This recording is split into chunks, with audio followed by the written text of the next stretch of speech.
அண்மைச் செய்தி. ஆடு திருடி சிறைக்கு சென்றவரை அரசு வழக்கறிஞராக்கும் விந்தை தாவேக ஆட்சியில்தான் நடைபெறுகிறது என்று அதிமுக பொதுச் செயலாளர் எடப்பாடி பழனிசாமி கண்டனம் தெரிவித்துள்ளதை நாம் அண்மைச் செய்தியாக பார்த்துக் கொண்டிருக்கின்றோம். கூடுதல் விவரங்களை செய்தியாளர் ராஜேஷ் வழங்க கேட்கலாம். ராஜேஷ், ஆடு திருடருக்கு அரசு பதவியா என இபிஎஸ் கண்டனம் தெரிவித்துள்ளார். இது குறித்தான கூடுதல் விவரங்களை பதிவிடலாம். ராம்குமார், அனுபவம் மற்றவர்கள் ஒன்று கூடி மடம் கட்டுவது போல ஒரு ஆட்சியை தாவேகாவினர் அமைத்துள்ளனர். ஆனால் மடத்தை எப்படி பராமரிப்பது என்று திணறுகிறார்கள் என அதிமுகவினுடைய பொதுச் செயலாளர் எடப்பாடி கே பழனிசாமி தனது அறிக்கையின் வாயிலாக தெரிவித்திருக்கிறார். மேலும் தேர்தல் நேரத்தில் வாயில் வந்ததெல்லாம் வாக்குறுதிகளாக இந்த மகான்கள் அளித்துவிட்டு அவைகளை நிறைவேற்றுவது எப்படி என்று தெரியாமல் திணறுகிறார்கள்.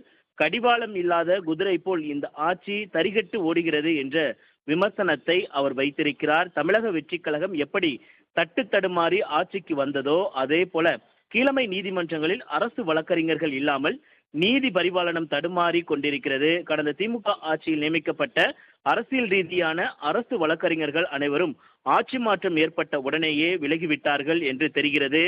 அந்த இடங்களுக்கு அரசு வழக்கறிஞர்களை நியமிக்க பல லட்சம் ரூபாய் வரை பேரம் பேசப்படுவதாக செய்திகள் வெளிவந்துள்ளன.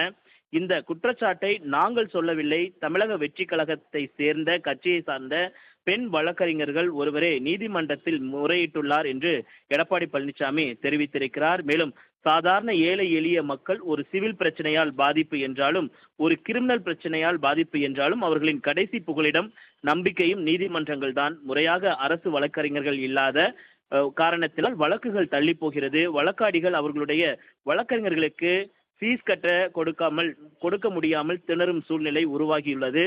சிறு குழந்தைகள் கடலில் மணல் கோபுரம் கட்டி விளையாடுவது போல இந்த ஆட்சியாளர்கள் அரசை கையில் வைத்துக் கொண்டு விளையாட்டு காட்டி வருவது ஏற்கத்தக்கது அல்ல என்று அவர் குறிப்பிட்டிருக்கிறார். மேலும் நீதித்துறை மட்டுமல்ல, பல்வேறு துறைகளிலும் இது போன்ற சூழ்நிலைகள் இருப்பதாக பொதுமக்களிடமிருந்து புகார்கள் வருகின்றன. இந்த புகார்கள் எல்லாம் முதலமைச்சரின் காதுகளில் விழுகிறதா என்றே தெரியவில்லை.